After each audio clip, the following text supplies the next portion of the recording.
Seja muito bem-vindo, muito bem-vinda ao programa Lições da Bíblia, o nosso encontro semanal de estudo profundo da Palavra de Deus.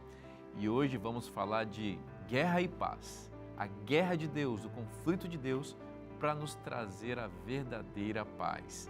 É sobre isso e muito mais o Lições da Bíblia que está começando agora.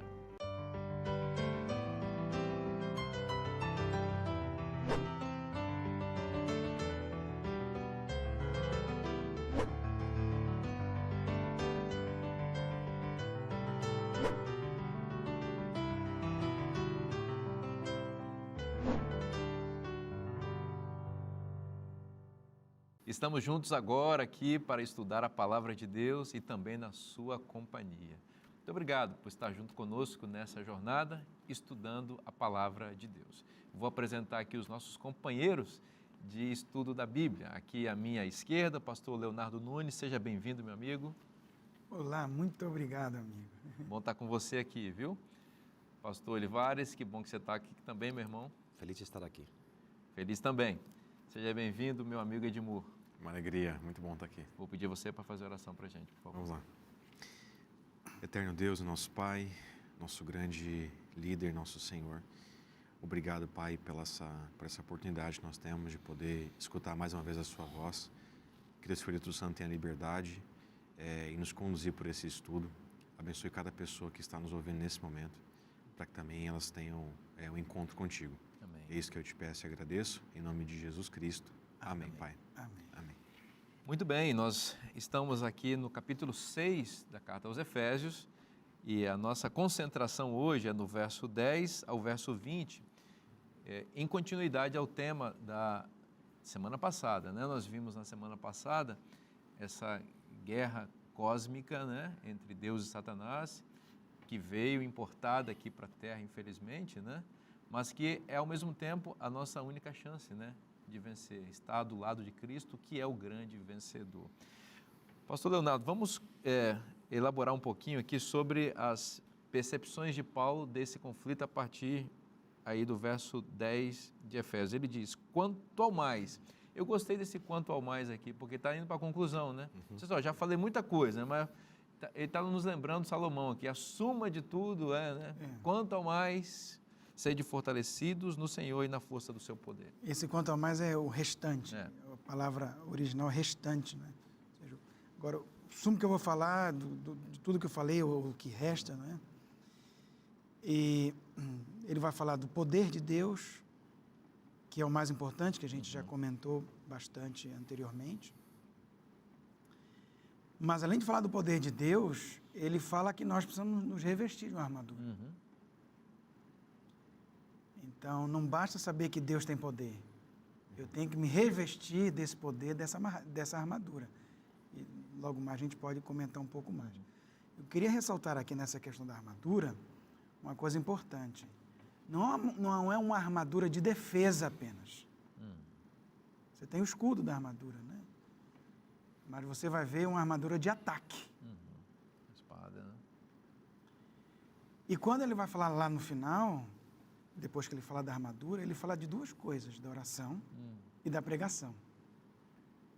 Então você tem o cristão em relação a esse grande conflito, não pode ter uma atitude passiva na igreja, de defesa. Eu vou aqui ficar na igreja para defender a minha família, para eles continuarem firmes em Deus, para ninguém sair da igreja. Muita gente pensa que igreja é isso.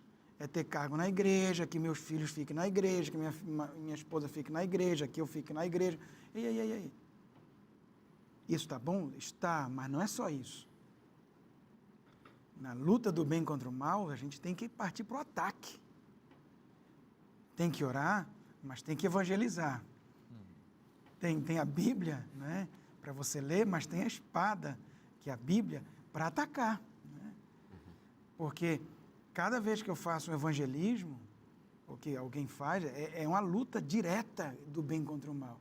De gente que entrava, que eu me lembro, drogada, com os olhos vermelhos dos efeitos da droga, e depois de 20, 30, 40 dias, já são de Cristo e nunca mais usaram a droga.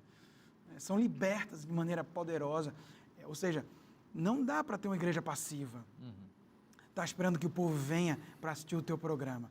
É necessário sair e proclamar, porque nessa proclamação que nós, soldados de Cristo, arrancamos pessoas das fileiras do inimigo e trazemos para Deus. Né? Então, essa armadura a gente tem que entender. Não é só uma armadura de defesa. É das duas coisas, é de ataque e de defesa. Tá? Eu acho que é importante ressaltar esse detalhe aqui para a gente começar quando formos falar dessa armadura.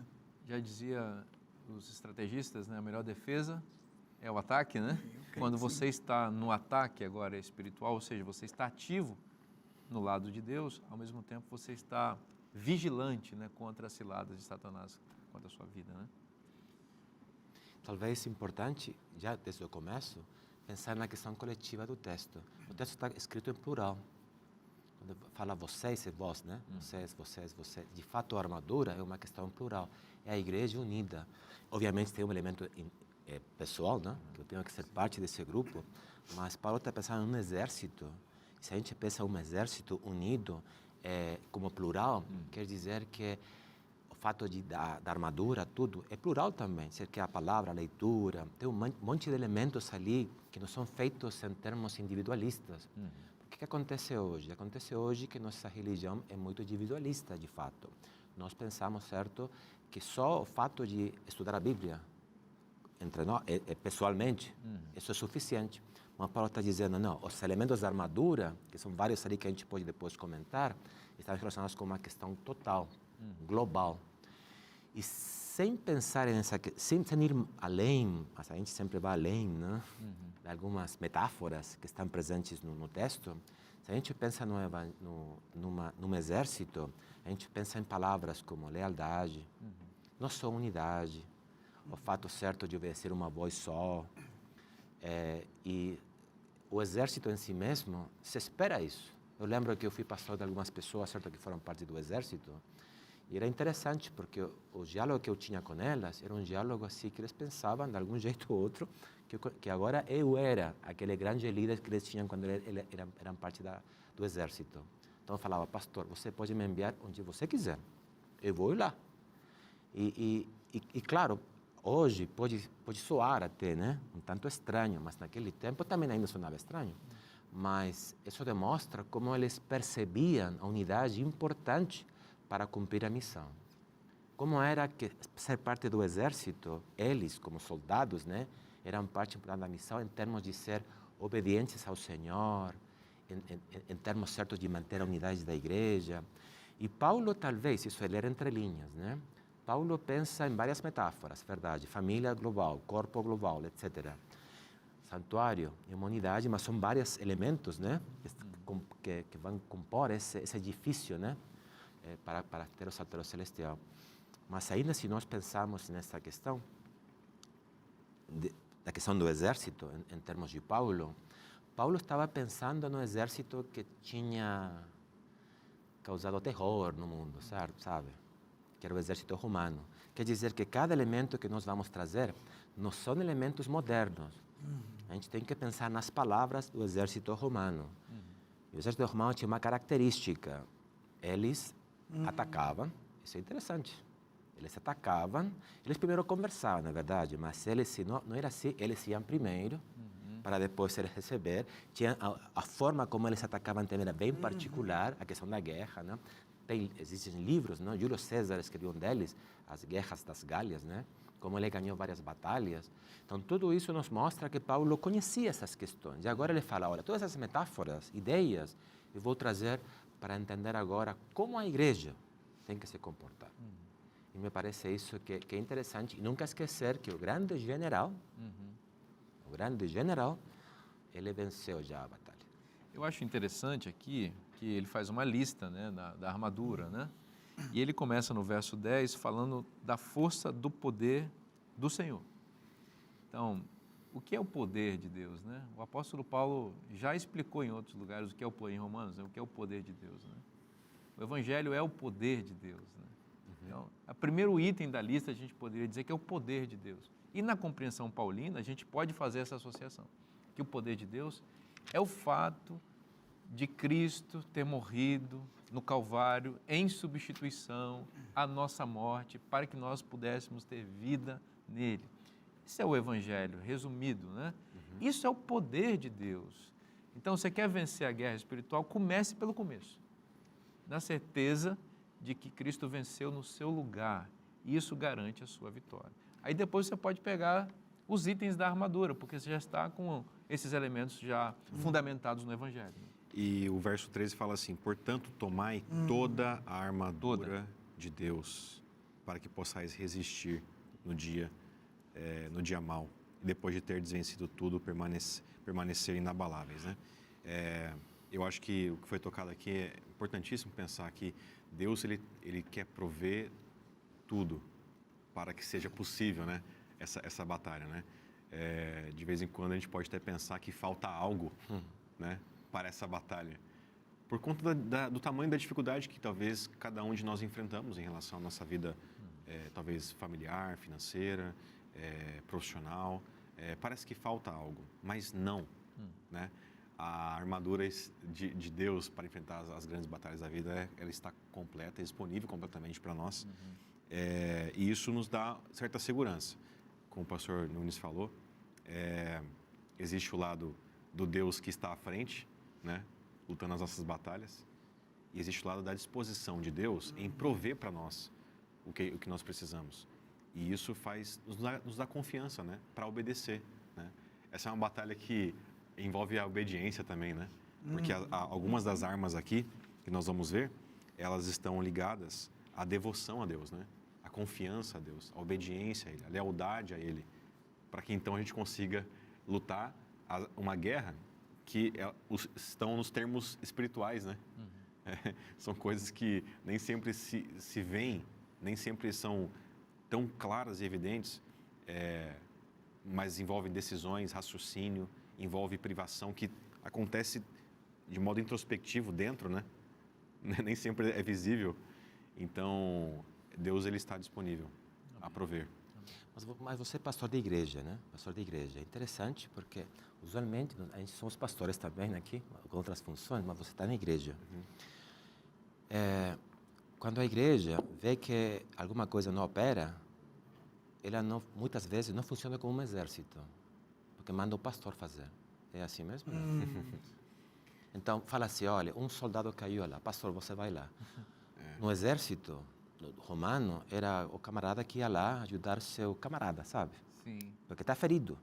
Mas agora nós nos acostumamos a uma questão de... O capitão tem que sair, né? Pastor tem que ir lá, pastor tem que ir lá. Mas no exército, você luta com ele. Você tem uma pessoa que você está arriscando a sua vida, sabe? Você pode um dia estar com ele e no outro dia você morrer. Você vai se despedir. Então, você está é uma união, sabe? Mas hoje, não sei se estou certo, né? Mas usualmente é uma questão de fazer coisas. É só uma labor pastoral. Os profissionais da fé, né? Pois é. É a responsabilidade deles. E Paulo falou essa questão dos dons antes, né? Como é que Paulo falou? Ele falou assim, suportai-nos. Parece que nós não estamos numa guerra, parece que nós estamos numa arena, os gladiadores estão lutando, E você está... o pastor e o pessoal está lutando, né? O líder lá, e o resto está todo mundo assistindo. Só que não é realidade. Mesmo que a pessoa pense que está numa arena, ela não está. Que ironia, mas na realidade, né? Queria destacar uma coisa que, pelo menos em português, talvez eu não estudei isso aqui em grego, mas pelo menos em português me chamou a atenção aqui a diferença do uso dos verbos no verso 10 e no 11, né? No verso 10 ele diz assim, sejam fortalecidos. Me pareceu uma voz passiva aí. Então, vocês vão ser fortalecidos. Então, espere que vocês vão ser fortalecidos no Evangelho, no poder de Deus. Só que no verso 11 ele diz, revestivos. E aí você tem um imperativo aqui. Ou seja, uma ordem para fazer algo. Revistam-se. Isso é o verso 11? 11. Minha versão diz algo semelhante, diz, para poder ficar firmes. Mas antes tem a ordem para se revestir. Então, Revistam-se. Ok, entendi. Okay. Então ele diz, olha, Deus vai fortalecer você. No verso 10. Sejam fortalecidos. Por quem? Por um passivo divino, vamos chamar aí. Esse é o imperativo passivo divino. Aí quando você vem no verso 11, você tem que fazer uma coisa. Você tem que se revestir. É como se Deus, está tudo aqui para você. Eu provi tudo. Mas pega a armadura e coloca. entendeu? A decisão. É a sua decisão, Pois a é. sua escolha. Elemento. E bem colocado, e também não é uma decisão apenas pessoal de um indivíduo. É coletivo de novo, é revestir-vos, Uhum. é vocês, é um exército. Não se ganha guerra sozinho, a gente ganha guerra porque Cristo venceu e nós estamos unidos em Cristo. Por isso é importante para a igreja. É tão importante para a igreja. Durante a pandemia, todo mundo sofreu, né? A gente estava longe. E se você está junto, né? Sim. A gente está junto, a gente se fortalece junto. Você me fala o que aconteceu com você. Todo soldado tem batalha. Eu oro por você, você Eu ora oro por mim, por eu você. estudo a Bíblia com você, você estuda comigo, né? Estar juntos é muito lindo, mas essa questão da pandemia agora é mais pelo YouTube, né? É. Tudo é mais pelo YouTube. A gente evangeliza junto. Jesus já mostrou, enviou em duplas. Né? Não vai sozinho, vai com um companheiro, porque um fortalece o outro. Então, essa dimensão coletiva, que a gente já viu isso, né? A carta é lida de forma coletiva, tudo tem um ambiente para mostrar a igreja é um corpo, é um exército agora, e que essa vitória vem porque Cristo vence e porque nós decidimos juntos vencer no poder dele também. Eu quero fazer uma recomendação para você rapidamente. Você sabe que a gente conversa aqui sobre esse guia de estudos, que é uma grande bênção, a lição da Escola Sabatina, e por que você não ter também esse material, né? Que abençoa tanto a nossa vida, pode abençoar a sua, e é a pauta da nossa conversa aqui. A gente já está finalizando uma temporada, vem outra aí, e outro guia, você pode adquirir esse material, e outros materiais também da Casa Aplicadora para você se aprofundar no conhecimento de Deus no site cpb.com.br. Ali você vai descobrir muitas coisas assim especiais para ajudar a te nutrir na vida espiritual, e o nosso guia de estudos, eu acho que é um dos carros-chefes aí para abençoar a nossa vida. Então, fica a nossa recomendação para você. A gente vai fazer um intervalo bem rapidinho, não saia daí porque o programa volta já já. Quando eu estava lendo sobre a ideia dos calçados, dos sapatos, né, que estão sobre os pés, me veio o texto de Isaías 52, né, que é muito, muito próprio, né? 52:7 fala assim: que formosos são sobre os montes os pés do que anuncia as boas novas, que faz ouvir a paz, que anuncia coisas boas, que faz ouvir a salvação, que diz a Sião: o teu Deus reina.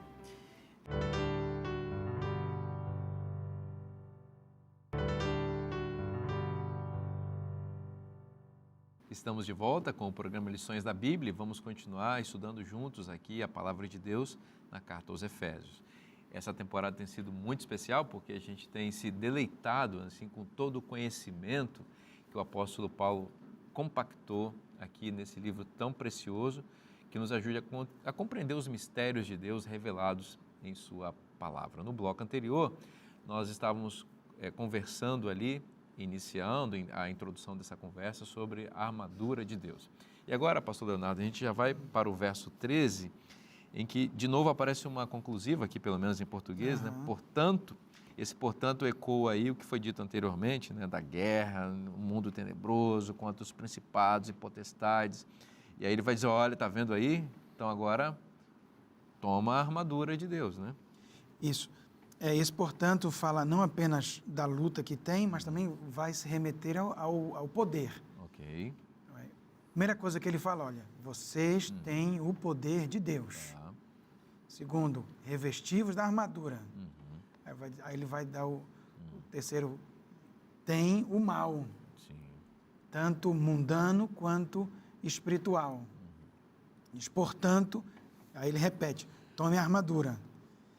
E aí ele vai falar das duas coisas que eu já havia mencionado. Tomar a armadura para duas coisas, para que possas resistir o dia mal, e depois diz, depois de teres vencido tudo, permanecer inabaláveis. Então você tem a resistência ao mal, mas você também tem a vitória contra o mal. Poxa, muito legal isso. Tá? E para permanecermos inabaláveis. Duas coisas, resistir E vencer. e permanecer. E vencer. Porque quem resiste não quer dizer que venceu. Aham. Tem gente que resiste, né? Mas é resistir e vencer. E o que seria esse no dia mal na sua concepção? O qual? Para resistir no dia mal. No dia mau é o dia que você está lutando contra o inimigo. Quando que vem pra mim é todo dia. a força... Ou talvez só complementando, se a gente pensa em termos coletivos, é a igreja, né? Sofrendo. Sim, sim. E vai chegar um momento que a igreja como um todo, vai sofrer. Obviamente, afeta a pessoa, o indivíduo. Sim. Mas é a igreja. Se a gente pensa nas perseguições, Sim. os problemas que a gente sofre internamente, as divisões, a igreja está sendo atacada, né? Sim. Está sendo atacada como um todo, como um coletivo. Então, quer dizer que esse dia mau não só pode ser uma questão, talvez, local, também pode ser até algo escatológico. Pode ser também. Pode Interessante, ser, hein? Pode ser. Eu pensei nisso. Pode Pode ser, ser, não? porque não está no texto. Pois é, pode ser, não? Mas é coletivo, Pode sim. ser. É coletivo.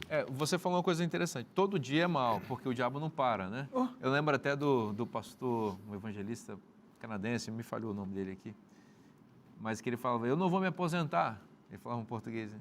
Porque o diabo não se aposenta. Eu só vou parar quando o diabo parar. Ele não para, né? Ele só vai parar quando realmente Cristo voltar e tudo, né? E ainda vai achar que ainda tem condição de lutar ainda no final do milênio. Então, quer dizer, todo dia é mal. Todo dia. Mas há uma possibilidade também de esse dia se referir a uma concentração mais forte dos ataques do diabo contra a igreja, né? Aí entra o elemento escatológico. Pode ser. Bom, você destacou uma coisa muito legal, Leonardo, também, que são duas coisas, Edmur, duas coisas que a gente precisa ter, pelas quais a gente precisa ter armadura. Resistir, ou seja, você enfrenta, né, essa resistência e depois você tem que permanecer inabalável. Então, você venceu. Isso é uma coisa legal, olha só. O diabo vem com a força contra você e você vence. Aí você relaxa, tira a armadura, aí ele vem e te ataca de novo. Aí você cai. Então, aqui eu acho que ele está dizendo o seguinte, ó, permanece vigilante, entendeu? Não tira a armadura.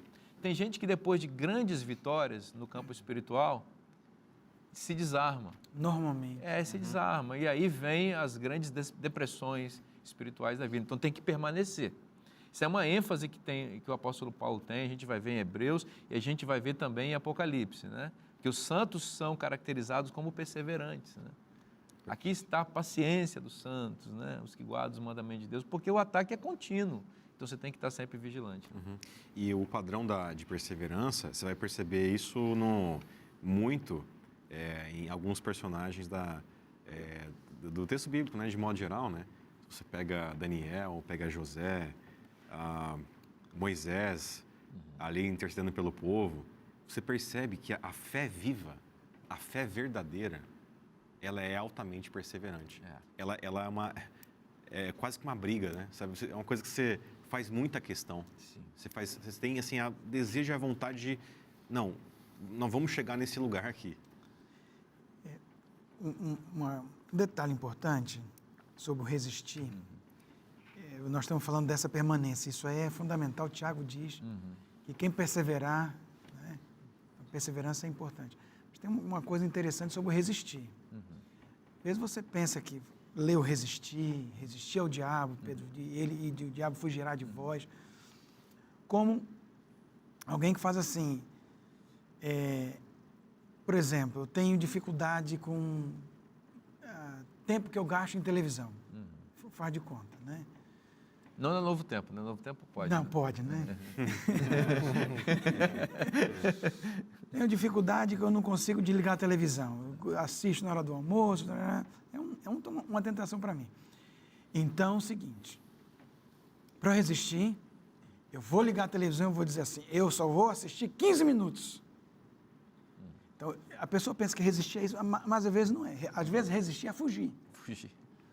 Exatamente. Um exemplo desse é José. José, né? Perna para que te quero, né? Foge.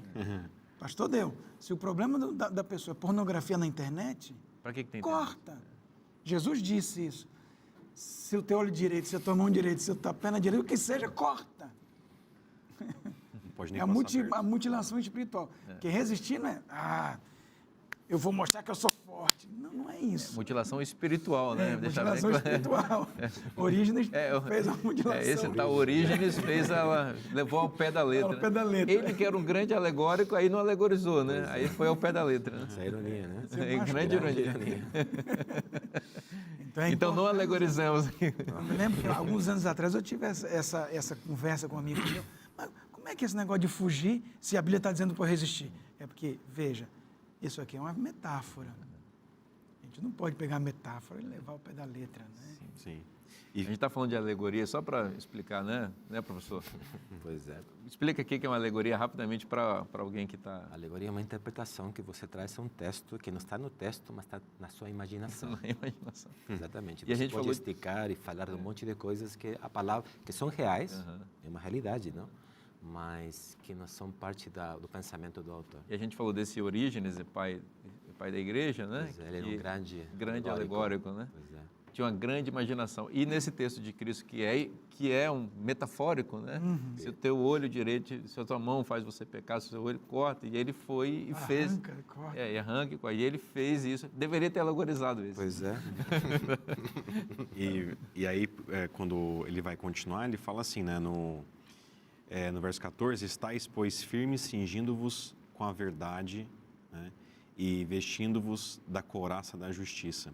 Né? Então, aqui aparece agora essa imagem da verdade e da justiça, acompanhando aquele que vai enfrentar essa batalha, né? Tem vários elementos, mas começando com o cinto e a couraça, né? E uma coisa que chamou a atenção na reflexão é o seguinte, né? Que a verdade, ela é uma proteção pessoal, né? Individual, né? Nesse sentido, a verdade, ela protege aquele que carrega, e a justiça, ela protege o outro, a quem a verdade também vai ser comunicada, né? Então tem um paralelo legal aí entre a verdade e a justiça. As duas servem para a proteção. A verdade protege a muitos, mas primeiramente protege quem a carrega, né? Dos enganos ou das ilusões que pode acontecer. E a justiça, ela também é boa para nós, mas no processo de comunicar a verdade, você também age com justiça no processo, né? Sem usar a verdade como uma espécie de manipulação pessoal, né? Até porque aqui o cinto não está para isso, né? A verdade não está para ferir ninguém, mas ela está para proteger.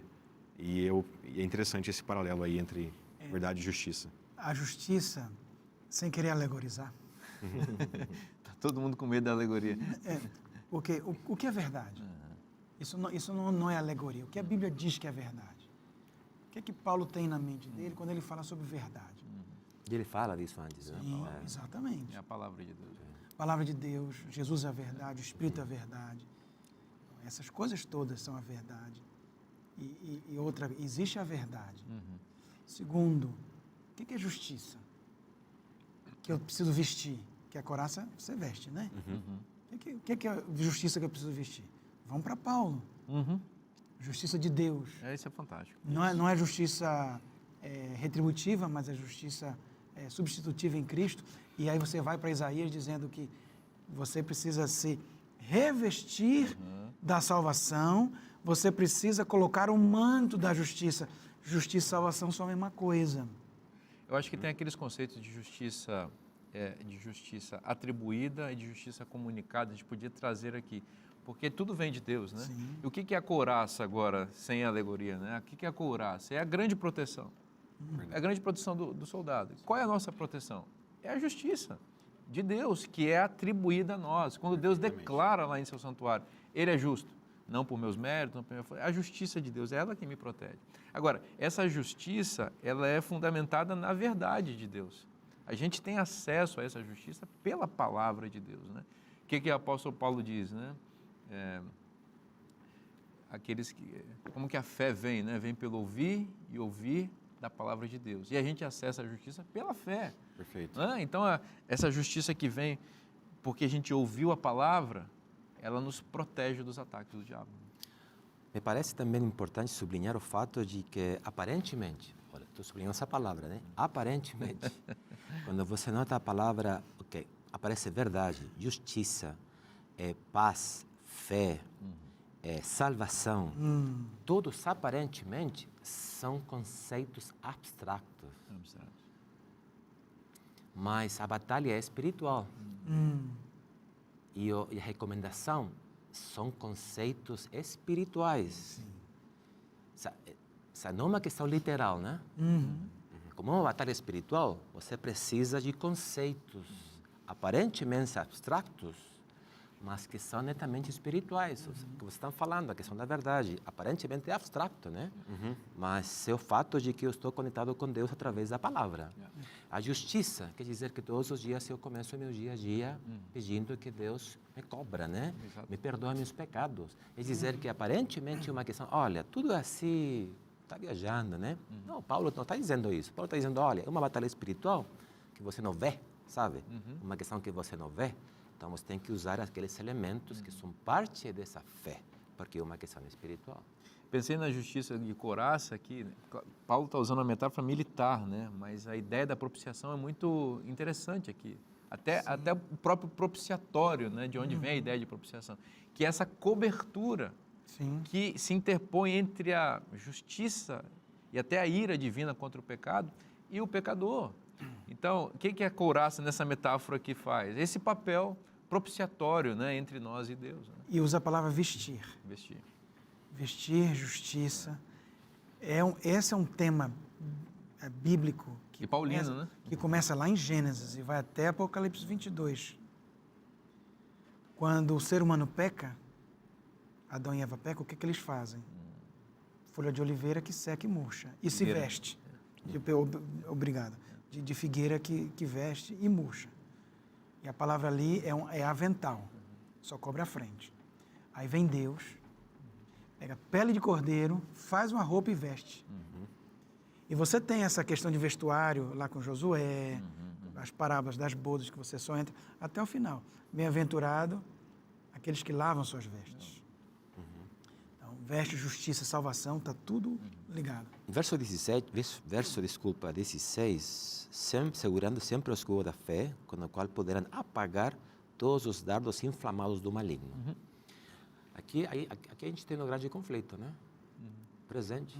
O inimigo atacando.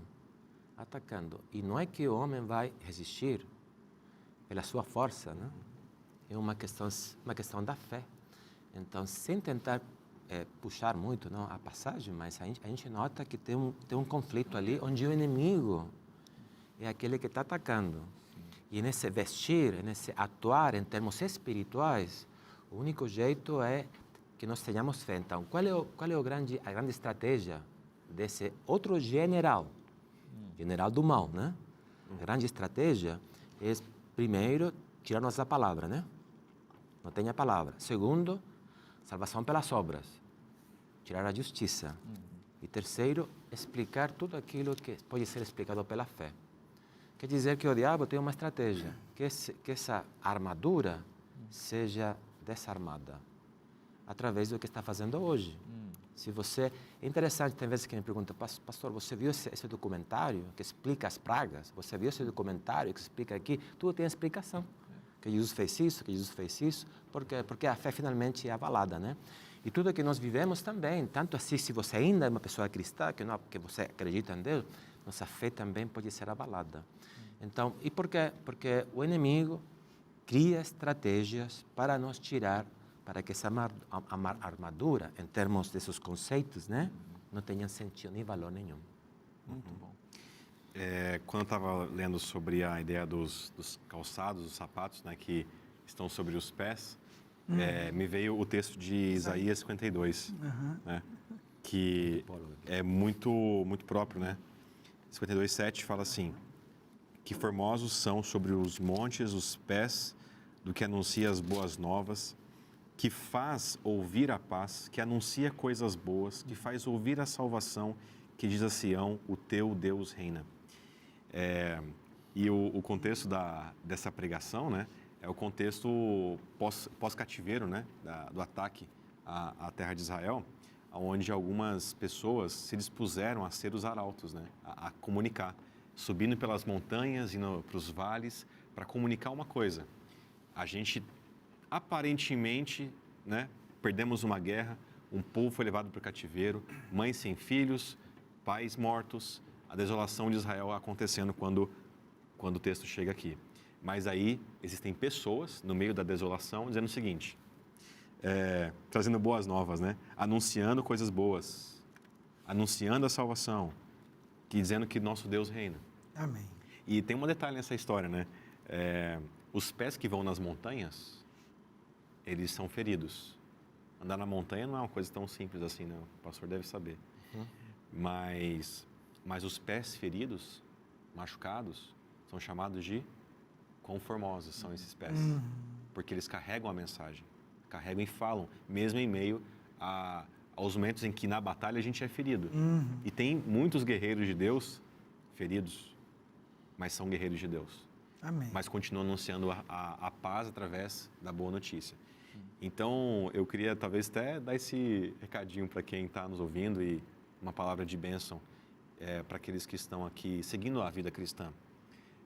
Ser um guerreiro de Deus também significa, hora ou outra, levar uma flechada, entendeu? Machucar o pé. Mas não é um machucado, na nossa caminhada com Deus, que revela o fim da história, que é a coisa final. Não é o foco não é a nossa ferida. O foco é o teu pé é formoso. A tua cicatriz é bonita aos olhos de Deus, né? E a maior cicatriz do nosso grande guerreiro é a nossa glória. A gente nunca pode esquecer disso também. E que Deus nos abençoe nessa caminhada com o nosso Deus. Amém. Vamos fazer um intervalo bem rapidinho, não sai daí, o programa volta já já.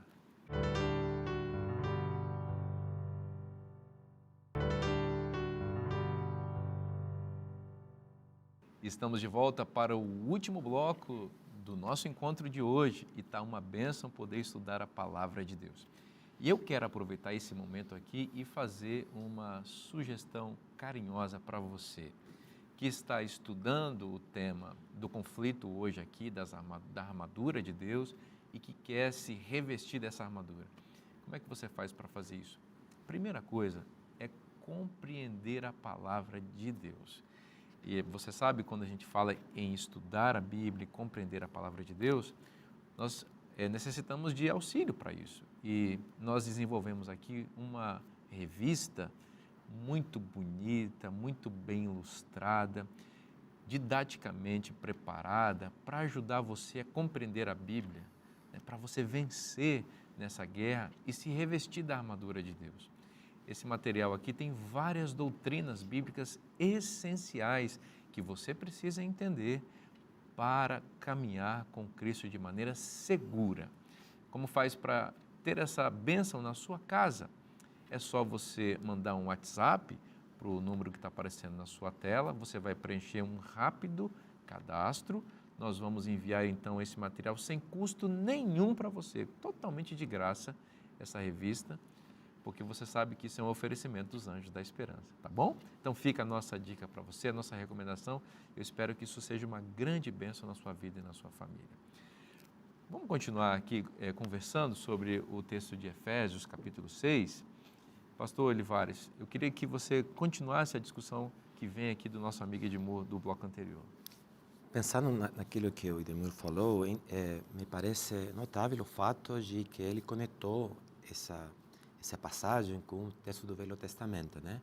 Falando da pregação do Evangelho, a pregação falando de alguma coisa, ensinando alguma coisa, falando das boas novas e como as pessoas podem ser feridas e a gente pode até sofrer pela pregação do Evangelho, levar alguma flecha também.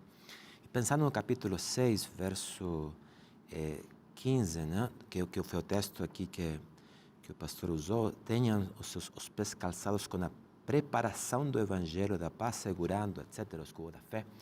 Como falamos no bloco anterior, aparentemente tudo isso é muito abstracto, né? Mas é uma batalha espiritual.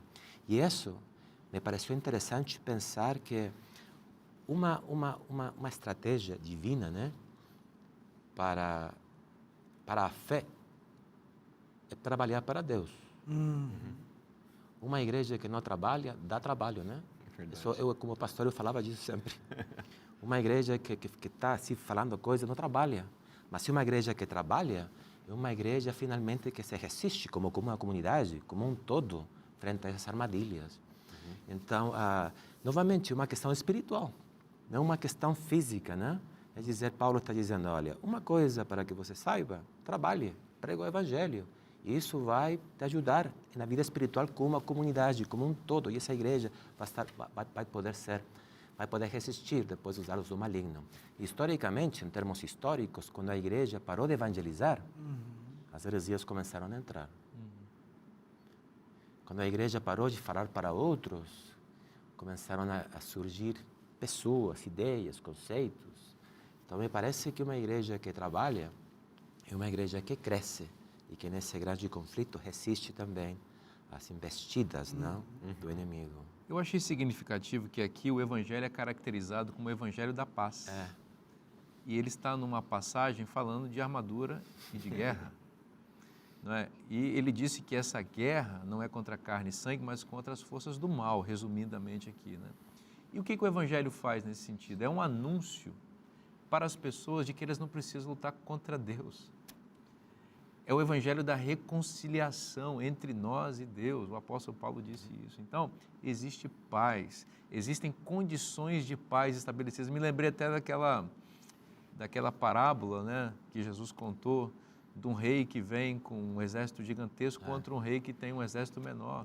E o rei que tem um exército menor percebe que não tem como lutar contra aquele rei grandioso e que ele pede condições de paz. É o que está dizendo lá. Então é o seguinte, eu diria o seguinte, pare de lutar contra Deus. Tem muita gente lutando contra Deus. Deus agindo para salvar e você resistindo. Resista, desista de lutar contra Deus. Descanse no colo de Deus, nos braços de Deus, porque Ele tem paz para você. Deus não é o seu inimigo, seu inimigo é outro. Seu inimigo é Satanás, é o pecado, são os vícios, são as tentações, é a desobediência, é esse mundo trágico, e Deus é seu amigo. E o anúncio desses que têm os pés até machucados, mas que são formosos, é paz. Tenha paz com Deus. É uma paz que excede todo o entendimento. Fique tranquilo, descanse no Senhor. Glória a Deus. Amém. Ele vai falar no verso 17 sobre a capacete de salvação, que é interessante se você olhar todas as palavras que vêm antes, são aspectos diferentes da salvação. Justiça, fé, evangelho, e por aí vai. E depois ele fala da palavra que é uma espada. E lá em Hebreus vai falar dessa espada que é a palavra, né? Que é capaz de penetrar, uma espada que realmente fala do que está no coração, de que discerne, que a palavra de Deus, não é? Que conhece cada um de nós, que entra no íntimo, que arranca o coração de pedra, né? Que transforma as pessoas. Mas eu acho importante a gente ir para o verso 18 em diante, porque toda essa armadura, ela é colocada de uma maneira. Ele vai dizer no verso 18, com toda oração e súplica. Ele já falou da armadura, né? E ele agora vai falar sobre como é que você põe essa armadura, o que você faz agora com essa armadura. Então, quando você põe a armadura, ele diz assim, não se esqueça. Tudo isso, toda essa guerra, essa armadura que você põe para se defender e para atacar, você deve vir com o quê? Oração e súplica. Vai falar de vigiar, que a gente pode comentar, mas eu queria só falar sobre oração. Por quê? No livro inteiro, ele mostra, através do exemplo da vida dele, como oração é importante. Pelo menos 3 vezes ele fala em oração. Ele fala que ele está orando, ou seja, ele mostra oração. Ele diz mais uma vez, oração. Eu não falo muito sobre essas questões, eu estou falando aqui porque é o tema, a gente tem que dizer para as pessoas. Para vocês terem uma ideia, meu filho tem 19 anos, e semana passada ele soube que eu tive algumas experiências de expulsão, né? de chamar de exorcismo. Eu não sou exorcista, Deus é que é o Todo-Poderoso. Ele me perguntou, pai, eu não sabia, que eu não fico falando essas coisas. E às vezes os alunos vêm conversar. E não tem muito segredo. O segredo para mim está aqui. Todas as vezes que a gente vai ter um embate assim, direto, né? Uma coisa visível, esse aqui é o segredo. Você não vai no seu poder. Nunca. Nunca é o Leonardo. Nunca. Sempre Jesus Cristo. Segundo, a gente vai sempre em muita oração. Antes de sair de casa, orando, pedindo perdão a Deus, entregando sua vida. E o mais importante, Senhor Deus, que eu possa estar escondido em Jesus Cristo. Eu me lembro de um casal, o esposo tinha, algumas vezes, ele tinha essa posição demoníaca. E ela me ligou pelo menos 3 ou 4 vezes, faz algum tempo.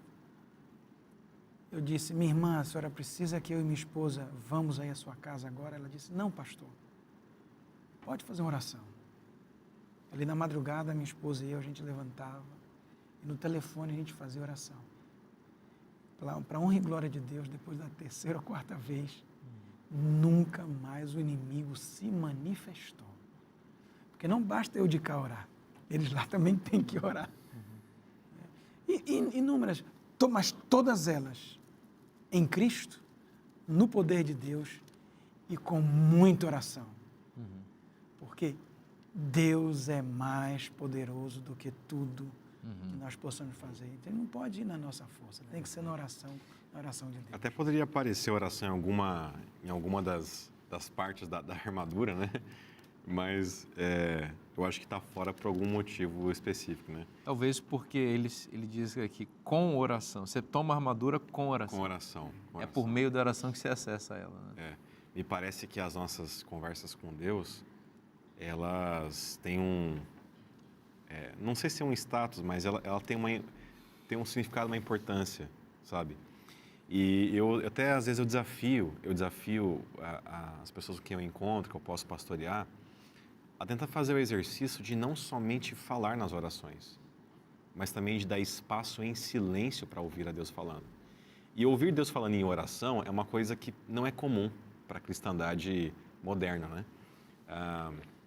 Mas Às vezes alguns duvidam até. Duvidam que Deus pode impressionar a sua mente, na sua imaginação, para você fazer algo.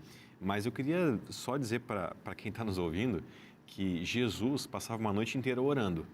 Contudo, quando ele ensinou a orar, ele ensinou com poucas palavras. E ensinou também para a gente excluir vãs repetições. E aí tem um historiador que fala assim, que provavelmente Cristo falava pouco nas orações e ouvia muito. Porque ele precisava ouvir o Pai falando com ele. Ele precisava ouvir a voz do céu. Para que então ele comunicasse as palavras do Pai para os seus discípulos. Então, a recomendação que eu dou sobre oração é assim, quando você for orar, faça o seguinte exercício. Separa mais tempo em silêncio do que falando. E faz o teste. Faz o teste. Lógico, você vai colocar situações para Deus nessas suas orações. Você não vai falar aleatoriamente, né? Se você colocar coisas que você quer Deus falando com você, talvez tenha texto para revelar isso para você. Mas nós temos que concordar. Existem muitas coisas que não têm uma revelação específica para aquele caso individual, mas que a gente sabe que Deus tem um poder de intervir e falar conosco. Por isso que eu sempre busco orar com papel e caneta na mão, né? Porque no papel e na caneta eu posso permitir com que no meu silêncio Deus possa impressionar minha mente sobre aquele assunto específico. Entende? Que não tem um texto na vida para, de modo específico, te orientar naquela situação. E você pode ter o poder divino do seu lado para você ter a sua mente impressionada e Deus falando com você. Olha, e eu encerro. É altamente inspirador e eu diria assim que animador, né? Eu diria assim para vocês que é fortalecedor. Você fala assim, nossa, Deus falou comigo. Esse tipo de experiência, né, que foge do campo físico, né, ela é transformadora. E você fala assim, nossa, Deus se importa mesmo com os detalhes da minha vida e com as minhas batalhas. E eu acho que Deus tem poder para fazer isso. Essa é a minha convicção. Dentro dessa linha, né, o verso 19 e o verso 20 me parece que são interessantes. A gente pode ler primeiro o 19. E orem também por mim, olha, para que no abrir da minha boca me seja dada a palavra, com ousadia tornar conhecido o mistério do Evangelho. Quando você pensa que este homem, né, estava preso, o verso 20 vai dar a entender aquilo também. O interessante é que ele não é uma pessoa superior. É alguém também que precisa. Pede oração. Né? Pede oração. Você poderia dizer, olha, este moralista, né, pensando no contexto greco-romano, está falando de coisas, mas ele está fora disto. Não, agora ele parte dessa questão e ora. E outro detalhe, só para concluir, é o fato de que diz que pelo qual sou embaixador em cadeias. Essa palavra embaixador, e a lição traz esse pensamento, mostra o injusta que é a batalha do parte do inimigo. Porque o embaixador é aquele que vai e ninguém pode tocar. Eu sou embaixador, estou falando no nome do meu povo, né? Eu vou lá, eu falo disso, mas neste caso, o inimigo tomou preso ele. É dizer que o inimigo, ele não é justo do jeito que ele batalha. A gente tem que ter cuidado com isso e por isso a gente tem que ter sempre a armadura do Senhor. Eu achei interessante também que o apóstolo Paulo faz uma diferença entre oração e súplica, porque existem momentos que só orar não é suficiente, você precisa clamar. Talvez seja essa a sua situação nesse momento, que você precisa elevar um clamor a Deus em busca de socorro. Saiba que Deus se coloca ao seu lado para vencer as suas guerras e as suas batalhas. Creia na vitória de Cristo, tome a sua armadura e vença com Ele e seja feliz. Esta bênção está na Bíblia, e se está na Bíblia, é bom para você. Deus te abençoe muito, forte abraço e até semana que vem.